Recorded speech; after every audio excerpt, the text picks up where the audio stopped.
اعوذ باللہ من الشیطان الرجیم بسم اللہ الرحمن الرحیم قل یا ایھا الناس ان کنتم فی شک من دینی فلا اعبد الذین تعبدون من دون اللہ ولکن اعبد اللہ الذی یتوفاکم وامرت ان اکون من المؤمنین وان اقم وجھک للدین حنیفا ولا تکونن من المشرکین۔ یہاں پہ اللہ تعالیٰ نے اپنے محبوب علیہ الصلوۃ والسلام کو ارشاد فرمایا کہ محبوب اب آپ جو ہے وہ مشرکین کو کھلا کھلا اعلان کر دیں کہ بھائی تم یہ نہ سمجھو کہ تمہارے کو بڑے اچھے تعلقات ہیں یا ہم تم سے ہیں یا تم ہم میں سے ہو، میں ایسی بات نہیں ہے۔ میں محبوب جو شخص آپ کے دین کو نہیں مانتا اس کے ساتھ آپ کا تعلق بھی نہیں ہے، ٹھیک ہے؟ دیکھیں ذرا، میں کل اے محبوب آپ ان کو فرما دے، فرمایا یا ایھا الناس، میں لوگو ان کنتم فی شک من دینی، اگر میرے دین کے متعلق تمہیں کوئی شک ہے جو میں لے کے آیا ہوں، تمہیں اس اسلام کے اندر قرآن کے اندر میرے نبی ہونے میں اگر تمہیں شک ہے تو پھر کرو کیا؟ فما فلا اعبد الذین تعبدون من دون اللہ۔ پھر اللہ تعالیٰ نے ارشاد فرمایا اے محبوب آپ ان کو فرمایا فلا اعبد الذین تعبدون من دون اللہ، جن بتوں کی تم عبادت کرتے ہو اللہ کو چھوڑ کر، میں ان کی عبادت نہیں کرتا۔ یہ سیدھا سیدھا سچا سچ ہے، تمہیں سمجھ آئے یا نہ آئے، ٹھیک ہے جی؟ یہ دیکھیں یہ اس دور میں بات کی جا رہی ہے کہ جب آقا علیہ الصلوۃ والسلام کے ساتھ کتنی دشمنی ہے، لیکن حضور اس وقت کھڑے ہو کے فرمایا محبوب آپ ان کو اعلان کر دیں کہ بھائی اگر تم نے بتوں کو ہی پوجنا ہے تو فلا اعبد الذین، پھر میں تمہارے ساتھ اس معاملے میں شریک نہیں اور میرا تمہارے ساتھ کوئی تعلق بھی نہیں ہے۔ ہاں میں پھر کیا ہوں، ولکن اعبد اللہ الذی یتوفاکم، میں تو اس رب کی عبادت کرتا ہوں جو تمہیں فوت کرے گا، جس نے تمہیں موت دینی ہے، جو اس پورے جہان کو زندگی دے رہا ہے، پورے جہان کو جو مارتا ہے جلاتا ہے، ساری کائنات کو زندگی دینے والا، تمہیں زندگی دینے والا، تمہیں مارنے والا، جو اتنا پاورفل ہستی ہے، جو ذات ہے نا، میں تو بھائی اس کی عبادت کرتا ہوں، ٹھیک ہے؟ ہاں تمہیں سمجھ آئے یا نہ آئے۔ وَأُمِرْتُ أَنْ أَكُونَ مِنَ الْمُؤْمِنِينَ، مجھے تو یہ حکم دیا گیا کہ محبوب یہ مانے تو ٹھیک ہے آپ کے دین کو، نہیں مانتے وَأُمِرْتُ، آپ ان کو فرما دے بھائی مجھے یہ حکم دیا گیا ہے أَنْ أَكُونَ مِنَ الْمُؤْمِنِينَ، میں تو صاحب ایمان بن کے ہی رہوں،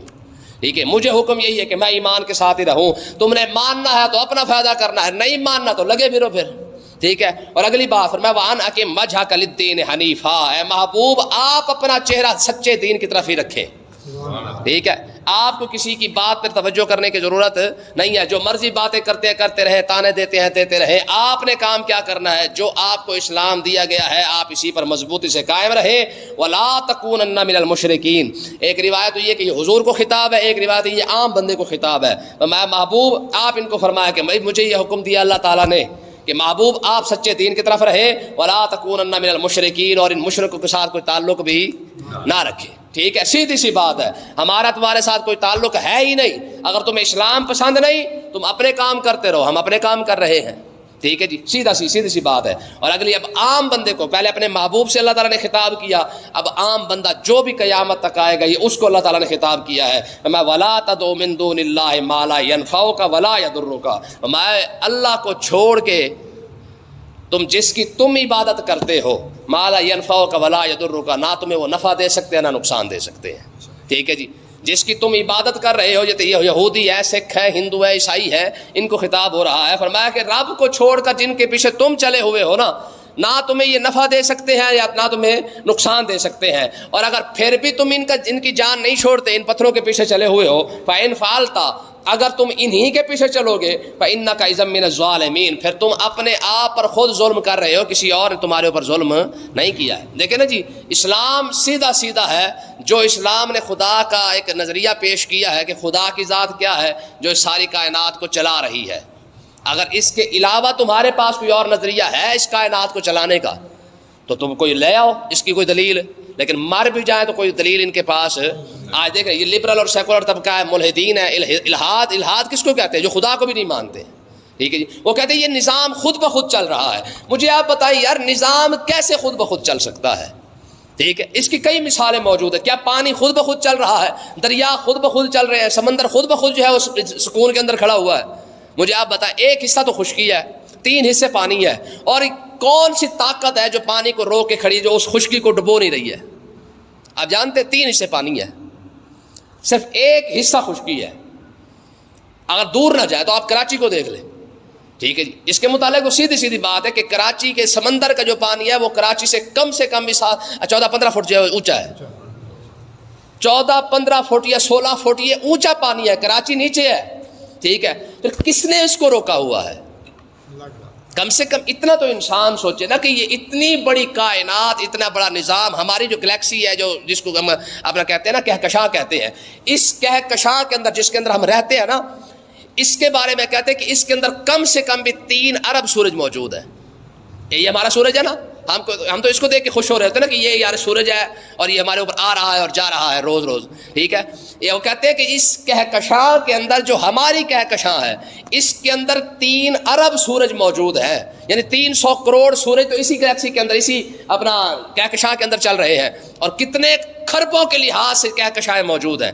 ایک کہکشاں میں 300 کروڑ سورج ہے اور خربوں کے لحاظ سے کہکشائیں موجود ہیں۔ یہ ساری کائنات کو ایک اندازے کے ساتھ، ایک نظام کے ساتھ چلانے والے میں خود بخود چل رہا ہے جی۔ والشمس تجری لمستقر لہا والقمر قدرناہ منازل، یہ ساری آپ دیکھیں، فرمایا سورج ہے، آخر کون ہے اسے ایک ڈسپلن کے ساتھ چلا رہا ہے؟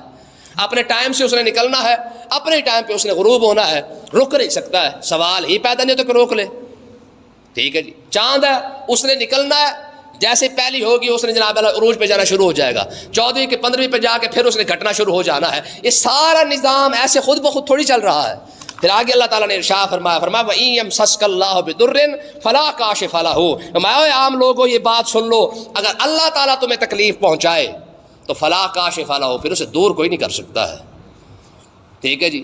جتنا مرضی زور لگا لے، یہ ابھی ایک بندہ مرا ہے 35 سال کے اندر، 35 سال کی عمر کے اندر مرا ہے۔ اس کا پروگرام کیا تھا؟ اس نے جناب ہر ایک چیز کو خرید کے رکھا ہوا تھا، ڈبل گردے، پھیپھڑے جی، ہر ایک چیز اس نے جناب خرید کے رکھی ہوئی تھی، اگر کوئی خراب بھی ہو جائے تو اس کو اٹھا کے جناب لگا دیا جائے۔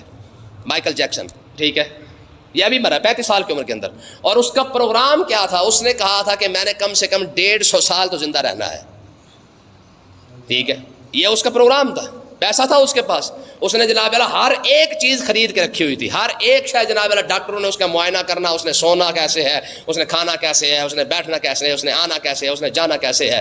150 سال کا پروگرام تھا، 35 سال میں مر گیا، ٹھیک ہے۔ اور وہ جو ٹیم اس نے رکھی ہوئی تھی، جس نے ہر ایک چیز خرید کے رکھی تھی یار، باقاعدہ بندے خریدے گئے تھے کہ دل کس نے دینا ہے، اگر مائیکل کا دل بند ہو جاتا ہے تو پھر اس دل کون دے گا؟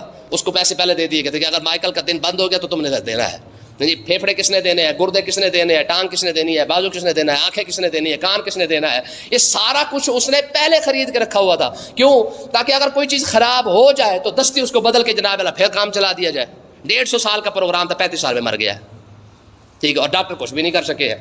تو کہنے کا مقصد یہ کہ یہ اللہ تعالیٰ نے ارشاد فرمایا وَإِن يَمْسَسْكَ اللَّهُ بِضُرٍّ، اگر اللہ کسی بندے کو کوئی نقصان پہنچائے، تکلیف پہنچا دے، فَلَا كَاشِفَ لَهُ، پھر کسی کے اندر یہ جرت نہیں کہ اس تکلیف کو دور کر سکے ہے، اللہ، یہ بھی اگر تکلیف بھی دور کرے گا تو وہ آپ ہی کرے گا، باقی اگر جس نے تکلیف دی ہے ختم بھی اسی نے کرنی ہے، دور بھی اسی نے کرنی ہے، باقی کسی کے بس کی بات نہیں ہے۔ اور اگلا کام دیکھیں، فرمایا وَإِن يُرِدْكَ بِخَيْرٍ، اگر اللہ تعالیٰ تیرے ساتھ بھلائی کرنا چاہے، ٹھیک ہے جی، رب عزت دینا چاہتا ہے، دولت دینا چاہتا ہے، شہرت دینا چاہتا ہے، بخشنا چاہتا ہے، قبر میں آسانی کرنا چاہتا ہے، قیامت میں آسانی کرنا چاہتا ہے، رب اگر کرم کرنا چاہتا ہے فَلَا رَادَّ لِفَضْلِهِ، پھر اس کے فضل کو روک بھی کوئی نہیں سکتا ہے، یہ اس کے اپنے فیصلے ہیں، کیوں کرے گا، کیسے کرے گا، کس طرح کرے گا جی، پھر کیوں کیا یہاں پر ہی ہے، اس کے آگے کیوں کیا چکر ہی کوئی نہیں اس کا، ٹھیک ہے جی۔ یہ حدیث پاک ہے، قیامت کے دن ایک بندہ آئے گا، اب دیکھیں بخشنے کے کمال دیکھیں،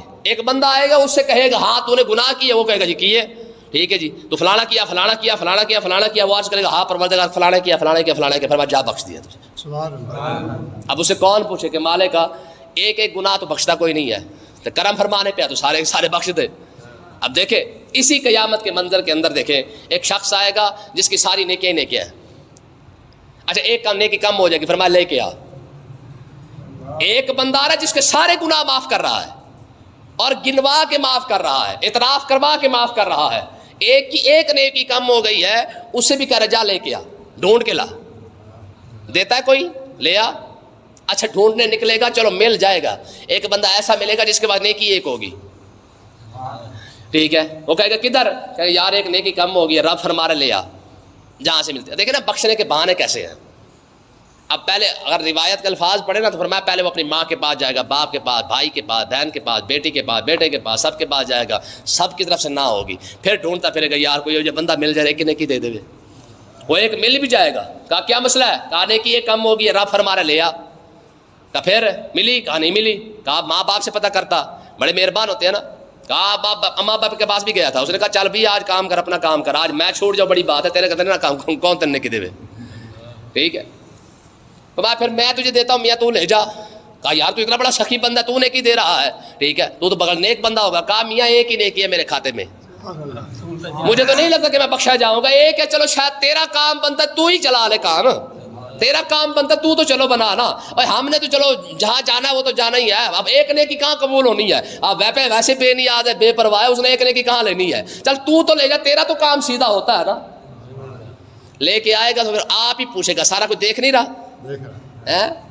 لیکن پھر پوچھے گا، فرمایا کس نے دی ہے، کہا جی وہ ایک جس کے پاس ایک تھی اسی نے دی ہے، کہا اچھا میدان معاشر میں بھی اتنا سخی کھڑا ہوا ہے کہ ایک نے کی پلے تھی وہ بھی تجھے دے دی ہے، کہا لے آ، اسے بھی لے آ، جب لے کے آئے گا فرمایا پروردگار یہ بندہ جس نے دیا ہے، فرمایا ہاں بھائی، اور تو نے کیوں دی ہے، وہ عرض کرے گا پروردگار ایک ہی تو تھی، تو کرم فرمایا تو ویسے کرم فرما دے، نہ فرمانے پہ آیا تو بڑے بڑے نیکوکار نہیں بخشے جائے گا، میں نے کہا ایک نیکی سے بنتا کیا ہے، قبول تو نے کرنی ہے، نہ کرے تو نہ کرے، فرمایا چل یار تو نے اس کو نیکی دی ہے، تو بھی جنت میں جا، اس کو بھی ساتھ لے جا، ٹھیک ہے جی، کون اس سے پوچھے یار، تو ہم اس لیے کہتے ہیں خدا کی قسم سمجھ نہیں آتی ہے کہ کرم فرمانے پہ آئے تو چھوٹی سی نیکی قبول کر لے، ٹھیک ہے، نہ کرنے پہ آئے تو بڑے بڑے کو رد کر دے، ٹھیک ہے جی، یہ میں نے آپ کو پہلے بھی اکثر آپ کو یہ بات بتاتا رہتا ہوں کہ حضرت امام ابو داؤد رضی اللہ تعالیٰ عنہ 5 لاکھ حدیث کے حافظ ہیں، 5 لاکھ حدیث حافظ ہیں، ہم تو قرآن کے حافظ ہوتے ہیں نا، امام ابو داؤد 5 لاکھ حدیث کے حافظ تھے، ٹھیک ہے، یہ دریا کے کنارے کھڑے تھے تو کسی بندے کو چھینک آ گئی، اچھا جو اس کو چھینک آئی وہ کشتی میں بیٹھا ہوا تھا، کشتی بھی چل پڑی، آپ کے پاس 3 روپے تھے، آج کے دور میں کہہ لیں 3 سکے کہہ لیں اس دور کے، 3 روپے تھے جناب، آپ نے دوسری کشتی والے کو کہا یار 3 روپے پکڑ، یہ کشتی کے قریب تو لے چل، کشتی کے قریب لے کے گئے تو اس کو جب قریب گئے تو اس کو صرف جا کے اتنا ہی کہا یرحمک اللہ، کیونکہ اسے چھینک آئی تو اس نے الحمدللہ کہا تھا، تو یہ یرحمک اللہ کہنے کے لیے 3 روپے خرچ کر کے اس کے پاس پہنچ گئے، ٹھیک ہے، اللہ یرحمک اللہ کہہ کے واپس آ گیا، جیسے کنارے پر واپس پہنچے تو غیب سے واضح فرمایا ابو داؤد تو نے 3 روپے کے اندر جنت خرید لی ہے، یہ 5 لاکھ حدیث کا حافظ ہے یار، لیکن جو جنت مل رہی ہے وہ 3 روپے کے بدلے مل رہی ہے، ٹھیک ہے جی، اسی طرح ملکہ زبیدہ کے بارے میں نے آپ کو بتایا تھا کہ جب یہ فوت ہوگی نا ملکہ زبیدہ تو ان کو خواب کے اندر جب دیکھا گیا تو پوچھا گیا ہاں بھی کیا بنا آپ کے ساتھ، کہا رب نے کرم فرما دیا، بخش دیا ہے، تو بندے نے آگے سے پتہ کیا کہا، ہاں جی واقعی آپ کو تو بخشنا چاہیے تھا، کیونکہ آپ نے اتنی بڑی نہر کھدوائی ہے، وہاں سے انسان پانی پیتے، جانور پیتے تھے، درندے پرندے پیتے، آپ کی تو بہت بڑی نیکی تھی، اس کی وجہ سے بخشے گئے ہوں گے، تو ملکہ زبیدہ نے کہا یہ دلیل میں نے بھی دی تھی، جب میں اللہ کی بارگاہ میں حاضر ہوں تو رب نے فرمایا زبیدہ جا تجھے بخش دیا ہے، ٹھیک ہے نا، تو میں نے عرض کی پروردگار وہ جو نہر بنوائی تھی تاں کر کے اس لیے بخش دیا ہے، تو اللہ نے فرمایا وہ تو ہمارے کرم کا صدقہ ہے نا، میں تجھے بادشاہ کی بیوی نہ بناتا تو نہر کیسے بنوا لیتی، یہ تو پاور تو میں نے تجھے عطا فرمائی نا کہ تجھے بادشاہ کی بیوی بنایا، تیرے پاس اختیار آ گیا، پیسہ آ گیا، تو نے نہر بنوا دی ہے، اس وجہ سے تجھے یہ تو میری کرم نوازی ہے، کہ مالک پھر کیوں بخشا ہے، تو میں وجہ صرف یہ ہے کہ ایک مرتبہ تجھے بھوک لگی ہوئی تھی، تیرے سامنے کھانا پڑا تھا، ٹھیک ہے نا، ادھر سے اذان ہونے لگی تو تیرے سر سے دوپٹہ ہٹا ہوا تھا، تو نے کھانا رکھ کے دوپٹہ سیدھا کیا اور میرے اذان کا جو ادب کیا، بس یہی ادا پسند ہے، تا کر کے تجھے بخشا ہے، ٹھیک ہے، بخشنے پہ آئے تو ایسے کر دے، نہ بخشنے پہ آئے تو ساری عبادت جو ہے وہ دے مارے، چل بھی لے جا، ٹھیک ہے جی، تو دیکھیں اللہ تعالیٰ نے ارشاد فرمایا فَلَوَنْ يُرِدْكَ بِخَيْرٍ فَلَا رَادَ لِفَضْلِهِ، اگر اللہ کرم فرما دے کسی پر کرم کرنا چاہے، فَلَا رَادَ لِفَضْلِهِ، پھر اس کے فضل کو کوئی روک نہیں سکتا ہے، رب عزت دے رہا ہے کون روک لے گا، جتنی مرضی آپ کسی کو گالیاں دے لیں، جس کو رب نے عزت دینی ہے اس کی عزت تو بڑھتی جائے گی، ٹھیک ہے جی، جس کو رب نے دولت دینی جتنے مرضی اس پر تویز کروا لو، اس کے کاروبار بند کروا لو، اس کی چکیاں بند کروا لو، اس کی دکانیں بند کروا لو، رب جب دے رہا ہے تو پھر کیسے رکے گا بھائی، ٹھیک ہے، اللہ تعالیٰ نے ارشاد فرمایا یصیب بہ من یشاء من عبادہ، فرمایا کہ یہ رب کا فضل ہی ہے اپنے بندوں پر، جسے چاہتا ہے وہ آپ عطا فرما دیتا ہے، ٹھیک ہے جی، کسی کو یہاں پہ بولنے کی ضرورت نہیں ہے، وَهُوَ الْغَفُورُ الرَّحِيمُ، کیونکہ بخشنے والا ہے، مہربان ہے، فرمایا کل ہے محبوب آپ ان کو فرمائیں یا ایھا الناس قد جاءکم الحق من ربکم، فرمایا لوگوں تمہارے رب کی طرف سے تمہارے پاس حق آ گیا ہے، اسلام آ گیا، تمہیں سمجھا دیا گیا ہے، قرآن تمہارے پاس آ چکا ہے، پیغام تمہارے پاس آ چکا ہے، سمجھانے کے لیے مکمل کتاب تمہارے پاس موجود ہے، فَمَنِ اهْتَدَىٰ فَإِنَّمَا يَهْتَدِي لِنَفْسِهِ، جس کے ہدایت کی طرف جو چل پڑا، فإنما يهتدي لنفسه، میں اس کی ہدایت کا فائدہ بھی اسے ہی ہے. ہدایت جس نے ہدایت کا راستہ اختیار کیا، ہدایت کا فائدہ بھی اسے ہے. اور ومن ضل، جو گمراہ ہوا ہے، فإنما يضل عليها، اس گمراہی کا نقصان بھی اسے ہی ہے. ٹھیک ہے جی. اگر کوئی شخص اسلام کے ساتھ چل رہا ہے تو اپنا فائدہ کر رہا ہے، جو نہیں چل رہا اپنا نقصان کر رہا ہے. میں تو اکثر آپ کو بتاتا رہتا ہوں کہ فرعون نے کلمہ نہیں جو پڑھا کس کا نقصان کر گیا؟ موسیٰ کا کر گیا. ٹھیک ہے. ابو جہل نے جو کلمہ نہیں پڑھا حضور کا نقصان کر گیا، کسی کا نقصان نہیں کیا. بھائی اگر تجھے اسلام پسند ہوتا جنت تو نے جانا تھا، وہاں پہ حور قصور بھی تجھے ملنے تھے، وہاں پہ جو تو نے انگور کھانے تھے، جو کھجور کھانے تھے، وہ تو اپنا فائدہ تو نے کرنا تھا. اگر لعنت مال کے جہنم میں جا رہا ہے، نہیں اسلام پسند تو کھے کھاتا پھر لگا، پھر کسی کا کیا نقصان جائے گا. ٹھیک ہے نا جی. اس لیے ہم کہتے ہیں یار جس یہ جو لبرل اور سیکولر طبقہ لگا پھرتا رہا ہے ایسے ٹنڈے پر ہے جی، ایسے ٹنڈے شٹنڈے نہیں، جن کو اسلام پسند نہیں نا تو لگے پھرو، کس کا نقصان کرو گے. ٹھیک ہے نا جی. 4 دن آدھی چاندنی تو پھر ہنیری رات، اتنا ہی ہے. 4 دن آدھی چاندنی تو پھر ہنیری رات. ہوتا تو یہی ہے نا. یہ جوانی کے دن یہ نکل جائیں گے، یہ بڑھاپے کے دن یہ ویسے بھی ختم ہو جائیں گے. مرنے کے بعد پھر کیا کرے گا؟ مزے تو وہ کر گیا نا کہ مرنے کے بعد ان کی قبریں بھی روشن ہے. ٹھیک ہے نا جی. مزے تو ان کے ہو گئے ہیں. تو اس لیے اللہ تعالیٰ نے ارشاد فرمایا کہ بھائی سیدھی بات ہے، فمن اہتدی فانما یہتدی لنفسہ، فرمایا کہ جس شخص نے ہدایت کو اپنایا ہے، ہدایت کا فائدہ خود اسی کو ہوا ہے، اس کی ہدایت کا فائدہ کسی اور کو نہیں ہے. ٹھیک ہے. اور جس نے نہیں اپنایا، ومن ضل، جو گمراہ ہو گیا ہے، جس کو اسلام پسند نہیں آیا ہے، فانما یضل علیہا، اس کا نقصان بھی اس نے اپنا ہی کیا ہے، کسی اور بندے کا نقصان نہیں کیا. اور وما انا علیکم بوکیل، اے محبوب آپ ان کو فرما دے کہ میں تم پر کوئی نگران نہیں بن کے آیا ہوا، کہ میں نے تمہاری حفاظت کرنی ہے. تمہیں راستہ دکھانا تھا، دکھا دیا ہے. سمجھ آئے تو چل لو، نہیں سمجھ آئے تو لگے پھرو، کیا ہو؟ کچھ بھی نہیں ہونا. وَاتَّبِعْ مَا يُوحَىٰ إِلَيْكَ وَاصْبِرْ، اے محبوب آپ کیا کریں، جو آپ کی طرف وحی کی جاتی ہے بس آپ کا کام ہے اسی کو کام کو کرتے رہنا. جو رب حکم دے بس وہی آپ کرتے رہے. وَاصْبِرْ، اور جو باتیں یہ کر رہے ہیں، جو بکواسات کر رہے ہیں، آپ کو تکلیفیں دیتے ہیں، آپ صبر کرتے رہے. حَتَّىٰ يَحْكُمَ اللَّهُ، اللہ اپنا فیصلہ خود ہی کر دے گا. اللہ اپنا فیصلہ دین رب کا ہے، غالب اسی نے کرنا ہے. آپ کا کام ہے ڈیوٹی دیتے رہنا. ٹھیک ہے جی. 23 سال حضور کی یہ ذمہ داری تھی کہ آپ اپنا کام کرتے رہے. یہ پیغام ہے ہر بندے کے لیے، یار ہر مسلمان کے لیے. ٹھیک ہے کہ وہ اپنے حصے کا کام کرتا رہے، کسی کو سمجھ آئے یا نہ آئے. دین رب کا ہے، ہمارا تھوڑی ہے. بابا جی کے الفاظ تھے نا کہ ہم چوکیدار ہیں، ہم لوگ ہم ٹھیکیدار نہیں، ہم چوکیدار ہیں. بات سمجھیے نا جناب کہ اللہ تعالیٰ نے ارشاد فرمایا حتیٰ یحکم اللہ، محبوب اللہ اپنے دین کو خود ہی غالب کر دے گا. آپ کا کام کیا ہے؟ آپ صرف اور صرف اپنے ڈیوٹی کرتے رہے. دیکھیں ایک بڑی خوبصورت حدیث پاک ہے، حضرت جبریل علیہ السلام جب قرآن لے کے آتے نا تو آقا علیہ السلام کی کوشش ہوتی کہ جلدی جلدی حضور پڑھتے. کیا کرتے؟ جلدی جلدی پڑھتے، بھی شاید کوئی لفظ بھول ہی نہ جائے یا کوئی لفظ رہ نہ جائے، آخر نکل سکتا ہے ذہن سے. ٹھیک ہے نا. تو اللہ تعالیٰ نے اس بات پر بھی حضور کو ارشاد فرمایا انا علینا جمعہ و قرآن، فرمایا محبوب آپ جلدی نہ کیا کریں. ٹھیک ہے. یہ آپ کی کام نہیں ہے یاد کرنا، یہ ہمارا کام ہے یاد کروانا. ٹھیک ہے. یہ آپ کی ذمہ داری نہیں کہ آپ ظاہر پہ زور دے کے جو ہے وہ آپ یاد کرتے رہے، آپ کا کام نہیں ہے. جب جبریل علیہ السلام آئے اور آ کر جب آپ کے سامنے تلاوت کرے، آپ چپ کر کے سنتے رہیں. جب جبریل علیہ السلام کی تلاوت ختم ہوگی تو آپ جب پڑھنا شروع کریں گے آپ کو سارا قرآن یاد ہو چکا ہوگا. اور ایسے ہی ہوتا تھا پھر. ٹھیک ہے. دیکھیں یار رب کے اپنے محبوب پر کتنی کرم نوازی ہے. محبوب آپ کو یاد کرنے کے لیے زور لگانے کی ضرورت نہیں، ذہن پر زور دینے کی ضرورت نہیں ہے، جلدی کرنے کی ضرورت نہیں. آپ خاموشی سے سنتے رہیں. ہمارا کام ہے، ہم نے آپ کے ذہن میں ڈالنا ہے، ہم نے آپ کو یاد کروانا ہے. آپ چپ کر کے خاموشی کے ساتھ سن لیا کریں. اس کے بعد پھر ہوتا کیا تھا، جبریل علیہ السلام چاہے بڑی سے بڑی صورت لے کے آتے، بڑی آیت لے کے آتے، یا 15-20 آیتیں یا جو کچھ مرضی لے کے آتے، جبریل علیہ السلام ایک بار پڑھتے. ٹھیک ہے. جیسے ہی جبریل علیہ السلام کا کلام ختم ہوتا، بعد میں جب حضور پڑھنا شروع کرتے تو حضور کو سارا یاد ہو چکا ہوتا. ٹھیک ہے نا. تو اللہ تعالیٰ نے ارشاد فرمایا وَهُوَ خَيْرُ الْحَاكِمِينَ، محبوب یہ رب بڑا فیصلہ کرنے والا ہے، بہترین فیصلہ کرنے والا. آپ کا کام ہے صرف آپ اپنی ڈیوٹی کرتے رہیں. اور یہ ہر مسلمان کے لیے ہے. جو شخص بھی دین کا کام کر رہا ہے اس کا کام ہے وہ اپنا پیغام پہنچاتا رہے. باقی کسی کو سمجھ آئے یا نہ آئے، ہدایت کسی کو ملے یا نہ ملے، یہ کسی کی ذمہ داری نہیں ہے. ہاں لیکن قرآن مجید کا یہ الفاظ واضح طور پہ وما علینا الا البلاغ، آپ کا کام ہے پہنچانا، بس لوگوں تک پہنچا دو. کسی کو سمجھ آ گیا تو اپنا فائدہ کر جائے گا، نہیں سمجھ آئے گا تو اپنا نقصان کرے گا. تم اپنی ڈیوٹی کرتے رہو.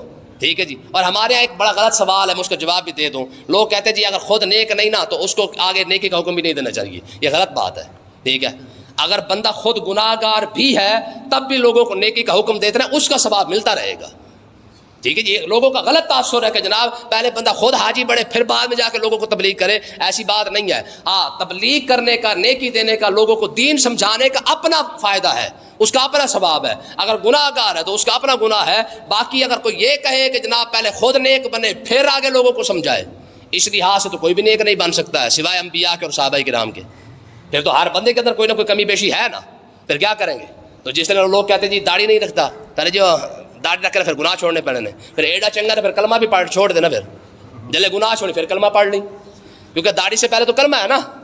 پھر کلمہ بھی چھوڑ دے جب تو سیدھا بندہ بن جائے گا، جب گناہ نہیں کرے گا تو پھر کلمہ بھی بعد میں پڑھ لی جب.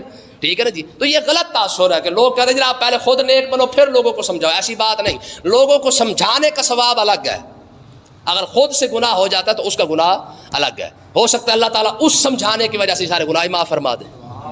اللہ پاک سمجھنے کی توفیق عطا فرمائے.